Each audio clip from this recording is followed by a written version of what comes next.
Bonjour les amis, bienvenue sur la chaîne Power Trade, la chaîne des investissements. Alors aujourd'hui on va voir en revue tous les indices que nous étudions tous les jours pour ne pas changer. Alors le CAC 40 reste acheteur, comme vous le voyez, la moyenne 2 jours, 12 jours est toujours coupée à l'achat. Il n'y a aucune raison de s'inquiéter, on est très loin de couper. On observe aussi que le Directional Index Mouvement, il est lui aussi acheteur. On a failli à un moment donné couper, mais on rebondit, donc on est vraiment dans une configuration très acheteuse sur le CAC 40, mais sur le DAX aussi, puisque comme vous le voyez, on a une configuration à peu près similaire, mis à part que le DAX avait un peu plus fléchi avant-hier. Mais il s'est un peu plus repris vendredi. Alors le S&P 500, lui,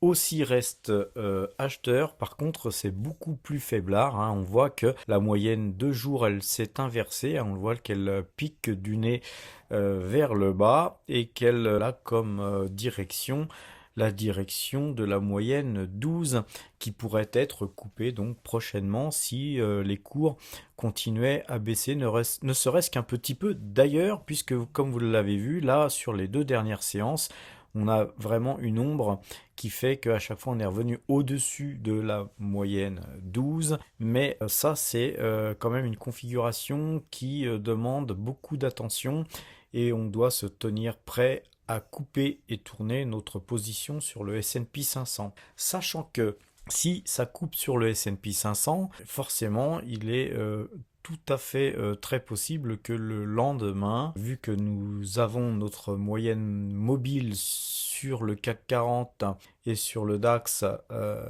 paramétré à l'ouverture, si le S&P 500 se mettait à baisser dans la nuit, forcément le lendemain, le CAC 40 et le DAX devraient suivre au moins peut-être, pas forcément même le jour même des fois, mais parfois le surlendemain. Mais donc ça demande une grosse attention aujourd'hui, même donc sur le DAX et sur le CAC 40, parce que nous pourrions avoir après-demain, mardi, des marchés qui se retournent, donc soyons prudents et surtout très vigilants. Le Brent, quant à lui, reste vendeur depuis 4 séances consécutives, malgré la petite remontée de vendredi.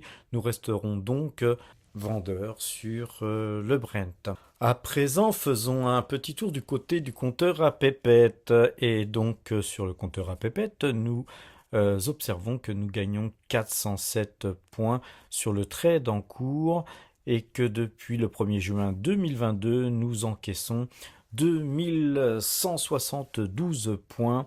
Et pour ce faire, nous avons traité 29 fois gagnant pour 29 fois perdant.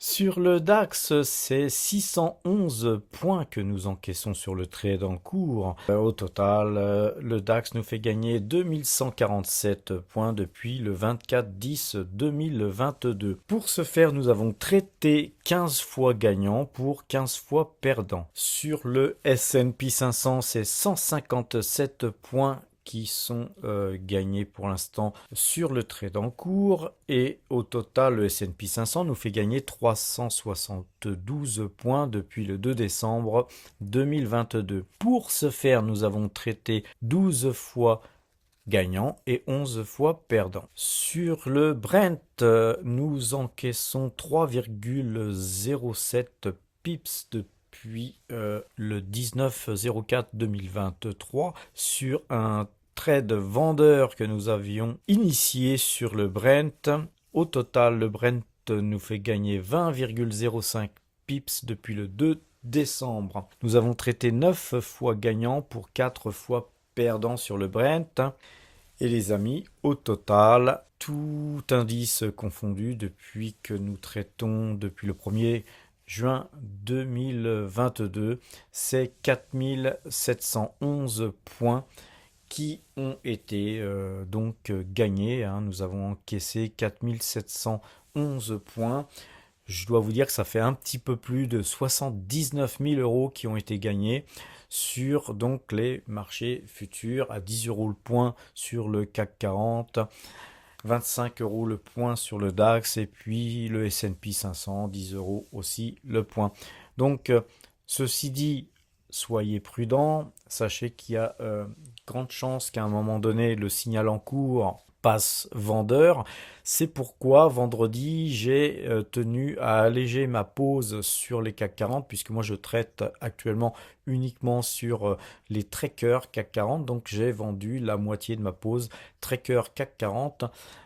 Par sécurité d'une part, et puis donc pour faire des liquidités déjà, pour prendre des plus-values, donc encaisser de la performance. Et dans le même temps, nous nous reportons sur des valeurs qui vont verser très prochainement des dividendes. Et ces dividendes pourraient être ensuite réinvestis, pourquoi pas, sur le trading CAC 40, DAX, etc. En tout cas, je vous encourage à la plus grande prudence. Portez-vous bien et à lundi les amis.